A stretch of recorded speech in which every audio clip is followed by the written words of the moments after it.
मैं माँ हूँ, धरती माँ। जो पारिवारिक संबंधों का महत्व समझते हैं वे जानते हैं कि सत्ता और धन का प्रलोभन परिवार को जोड़ता नहीं तोड़ता है। वे रिश्तों की पवित्रता का सम्मान करते और अडिग रहते हैं। मुझे विश्वास था कि राजकुमार भरत महारानी कैकेयी की नासमझी को पुत्र प्रेम मानने से इनकार कर देंगे, और यही हुआ भी। कैकेयी ने जिसे ममता समझा था वो कोरा निज स्वार्थ था। इस स्वार्थ ने माता को पुत्र की दृष्टि से गिरा दिया, क्योंकि भरत के लिए श्री राम का प्रेम जीवन का दूसरा नाम था। श्री राम को अभी तक समाचार नहीं मिला था कि उनके जाने के बाद अयोध्या पर क्या बीती। अयोध्या से जितना प्यार और महाराज के स्वास्थ्य की जितनी चिंता श्री राम को है, उतनी ही जनक दुलारी सीता को भी है।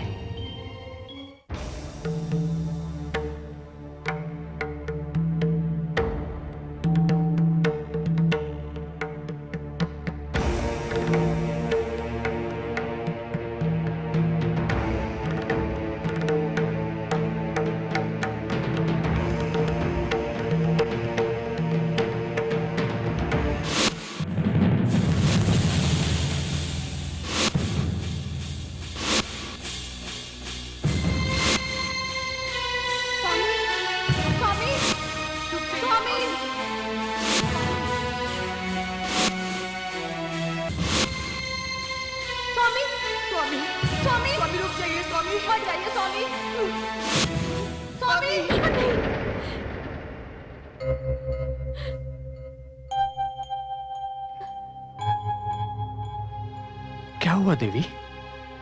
अयोध्या पर कोई भयंकर संकट आया है स्वामी। क्या आपने कोई स्वप्न देख लिया? हाँ स्वामी, स्वामी मैंने देखा कि महाराज सन्यासी की वेशभूषा में भवन छोड़ के जा रहे हैं। माता श्री सुमित्रा और माता श्री कौशल्या उन्हें पुकार रही हैं, किंतु वे आगे ही बढ़ते जा रहे हैं। देवी, संभवतः अनुज भारत के लौटने के उपरांत महाराज ने संन्यास लेने का निर्णय लिया हो। नहीं स्वामी, मेरा मन नहीं मानता। अवश्य ही अयोध्या पर कोई भयंकर संकट आया है। स्वामी, आपके प्रति स्नेह कहीं उन्हें अयोध्या से दूर न ले जाए। देवी, अयोध्या में राजा अथवा प्रजा ने कर्तव्य मार्ग से विमुख होना नहीं सीखा। एक रघुवंशी अपने प्राण दे सकता है, किंतु राजहित के विरुद्ध कभी कुछ नहीं कर सकता। सो जाइए देवी, आपने अवश्य ही कोई भयानक सपना देखा है। सो जाइए।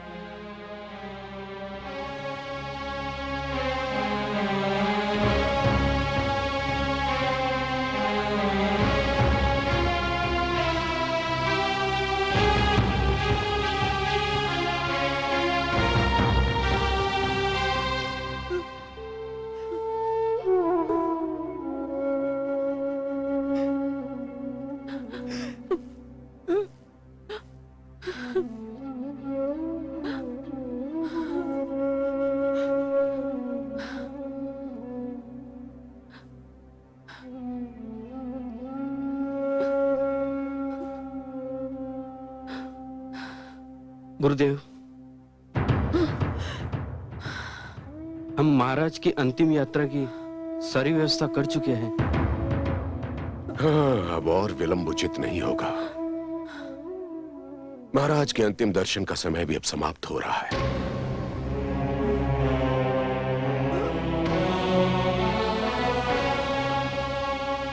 गुरुदेव, कुछ घड़ी और प्रतीक्षा कर लीजिए। मैं महारानी कैकेयी को लेकर आती हूँ। रुक जाइए बड़ी माँ। क्यों पुत्र? आपको रोकने के लिए क्षमा चाहता हूँ,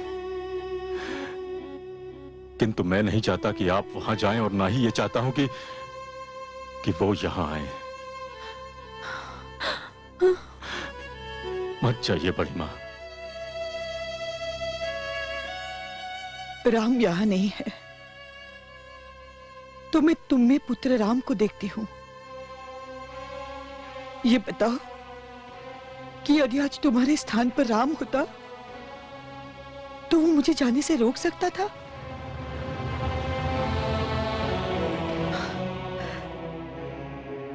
तुमने सदा यही कहा है कि राम तुम्हारा आदर्श है। मैं भी यही चाहती हूं कि तुम सदैव अपने भाई का अनुसरण करो। हाँ।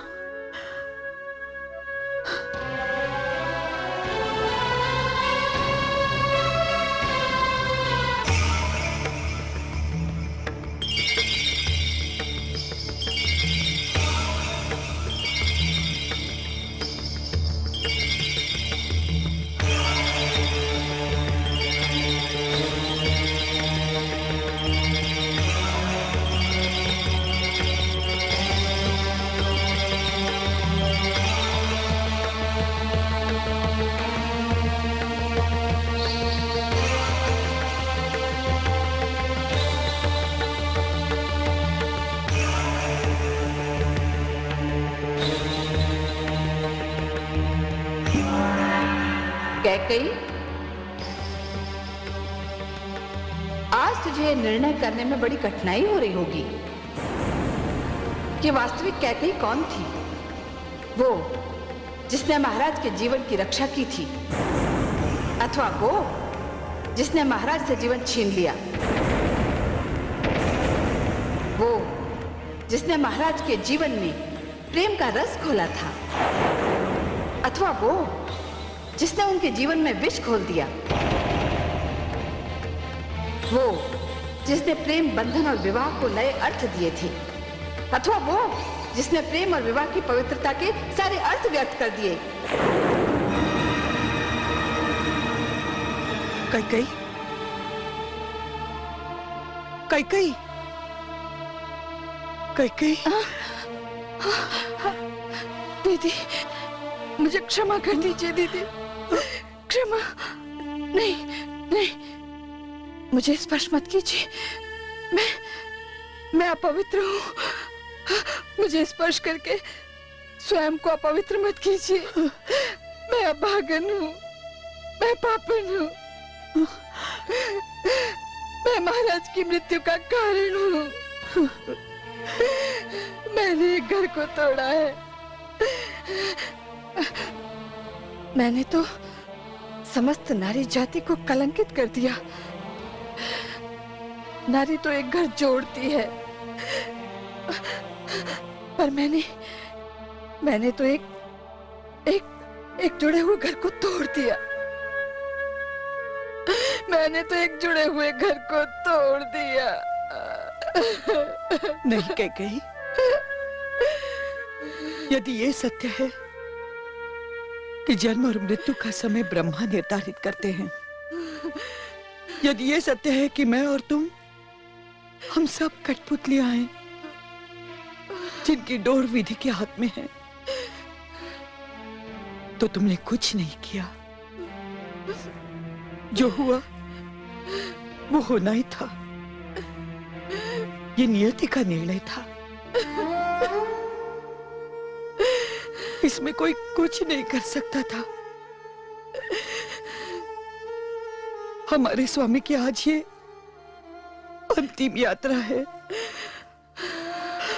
आज के उपरांत हम उनका मुख कभी न देख पाएंगे। चलो महाराज के दर्शन कर लो। चलो कैकेयी, बहुत देर हो चुकी है। चलो।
ठहरिए महारानी।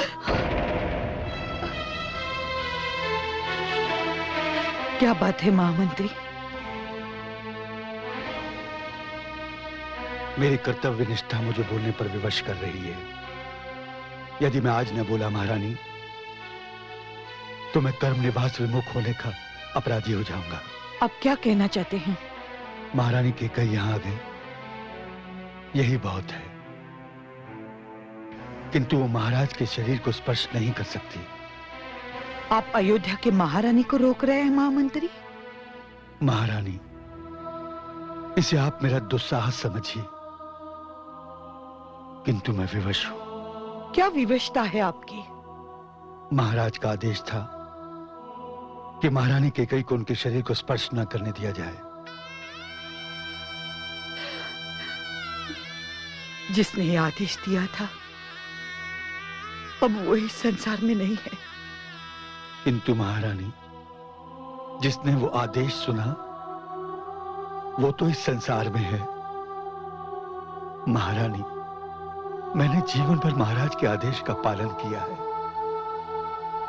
अब उनके अंतिम आदेश की अनदेखी करूंगा तो मैं जीवन भर पाप का भागी बन जाऊंगा।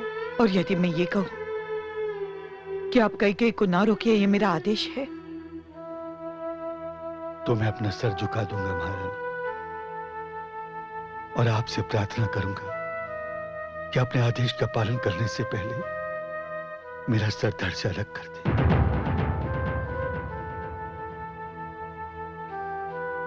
महारानी, मैं रघुवंशी नहीं हूं, किंतु मैंने रघुवंशियों का नमक खाया है। मैं अपने जीते जी सहन नहीं कर सकता कि रघुवंशी महाराज का वचन अधूरा रह जाए। महामंत्री सत्य कह रहे हैं। मेरे कारण महाराज को जीते जी घोर पीड़ा सहनी पड़ी। मैं नहीं चाहती अब मेरे कारण उनकी आत्मा को भी कोई पीड़ा सहन करनी पड़े।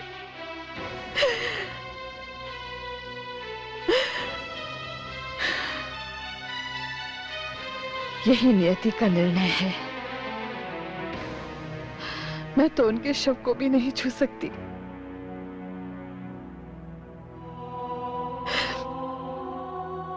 किंतु यदि मेरे पति का यही आदेश है, तो मैं इस दुख को अपने मन में छुपाकर उनके आदेश का पालन करूंगी। उनके आदेश का पालन करूंगी। उनके आदेश का पालन करूंगी। कहीं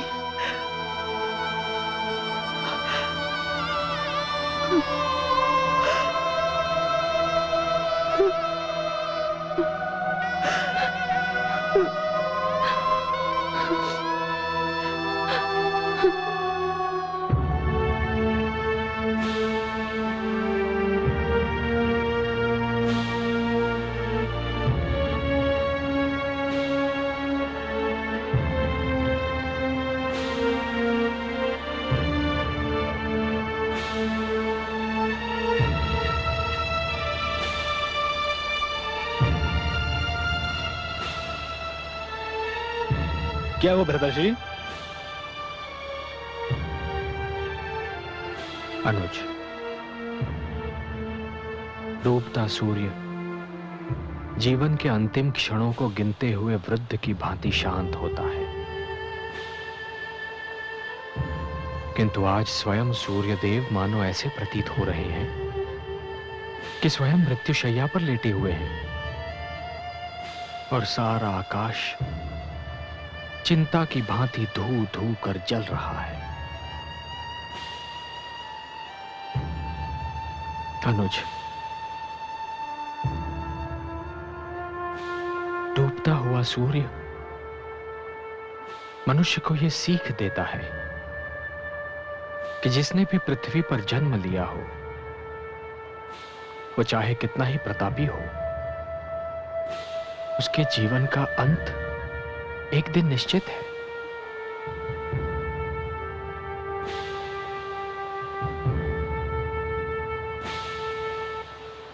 हे शिव, सबको शांति दीजिए।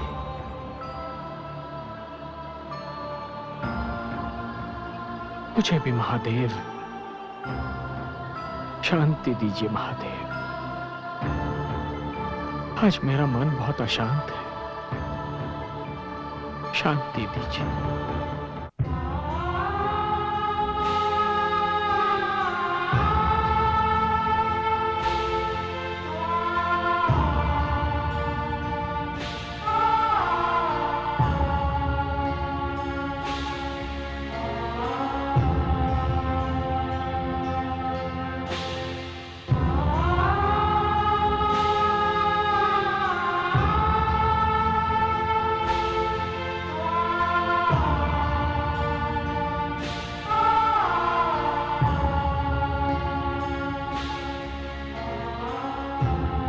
ये दृश्य इतिहास का पृष्ठ बन जाएगा।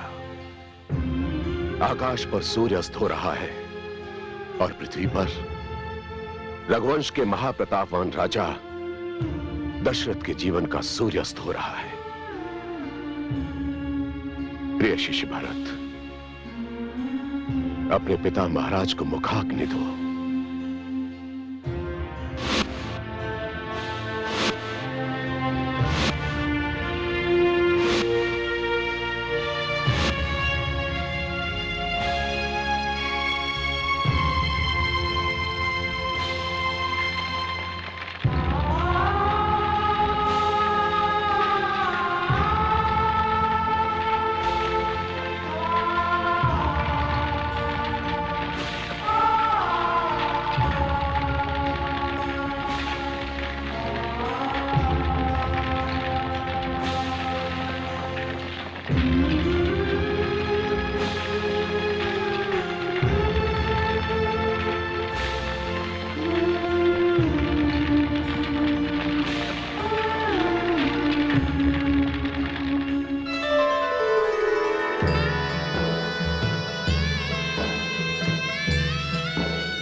दशरथ रघुकुल रीत निभाई, प्राण जाए पर वचन न जाए।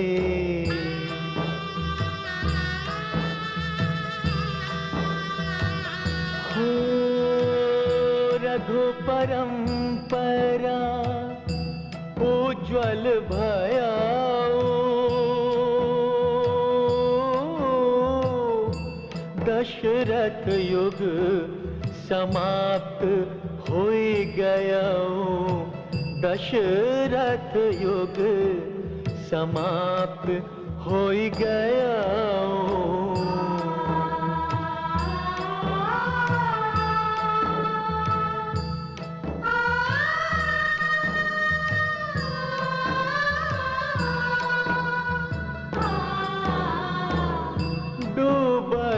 अवध अश्रु के जल में, दशरथ सूर्य अस्त भयो पल में। दशरथ सूर्य अस्त भयो पल में।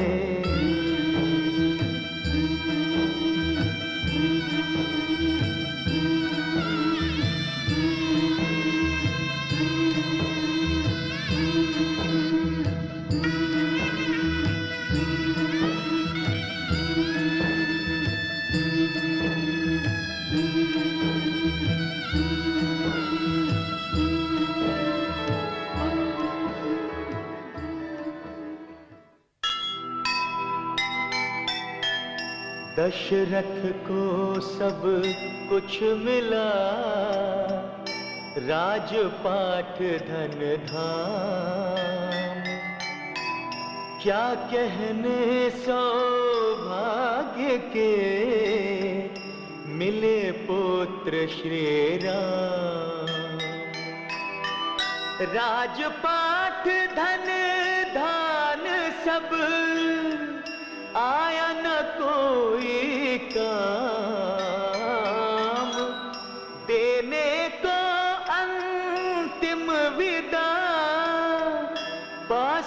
नहीं जब राम, पास नहीं जब राम। जीव ज्ञान ब्रह्म ज्ञान अथ श्री विष्णु पुराण, ओम की कथा महान, जय श्री विष्णु पुराण।